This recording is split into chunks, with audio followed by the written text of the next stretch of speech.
A few weeks have passed. I wish that I could tell you it was easy. I wish that I could tell you I never went back to that life. But even after I had my freedom in my hand, there was still this rope tied around my wrist that it took a long time to cut loose. It pulled me. It pulled me away from the safe house to a motel where I was with 20 men in one night. When you're told something for your whole life, that doesn't just disappear. That voice, it will always be there. It takes choosing every day whether you will let it control you. But listen, after you let that voice know that it's wrong over and over again, it gets quieter and quieter and... Maddie jumps into an Uber that takes her to a local hotel. We see her out in the parking lot going up to a man.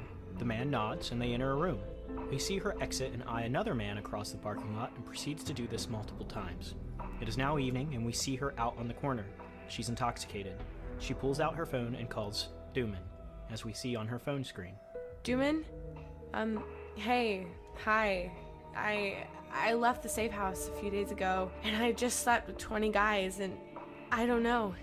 Do you think you can get me back into the safe house? Will they let me back? Yeah, I'm okay. Yeah, I can call an Uber. Okay. Maddie hangs up the phone. A couple of minutes later, and an Uber pulls up to her and she gets in. The Uber travels back to the women's shelter. Once she arrives, she gets out of the car and walks back into the shelter. Maddie walks over to the computer and starts an internet call. Good morning, Maddie. Good morning. I'm really sorry about yesterday. Listen, Maddie. Relapse isn't the end of the world. Think of it as another fresh start. You're back at the beginning, and now you have paths to choose from again. It's what we do with that knowledge that matters. What do you want from this life, Maddie? I never really thought about it before. I just always knew I just wanted a normal life.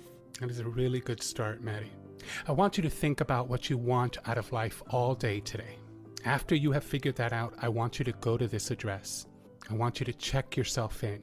Afterward, I want you to strive for that goal. You can do anything you put your mind to, Maddie. Maddie looks over the address and copies it down. Thank you.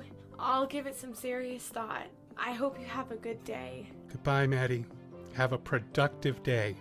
We see Maddie turn off the computer screen. Maddie is waking up from bed.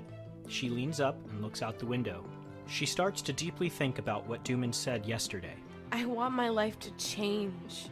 I want a family, a real family. No lies or manipulation, just a place to call home and earn it. Maddie walks over to the side table.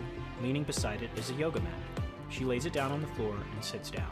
I need to collect my thoughts. Maddie begins to meditate. Maddie is driving her car. We see a building slowly come into view. If I had a window to open that would allow me to whisper to those who are going through something similar, I wish I could tell them to find their truth. Don't ever give up searching for what will make you whole. The healing process is going to be messy, but you do have the strength to get through it.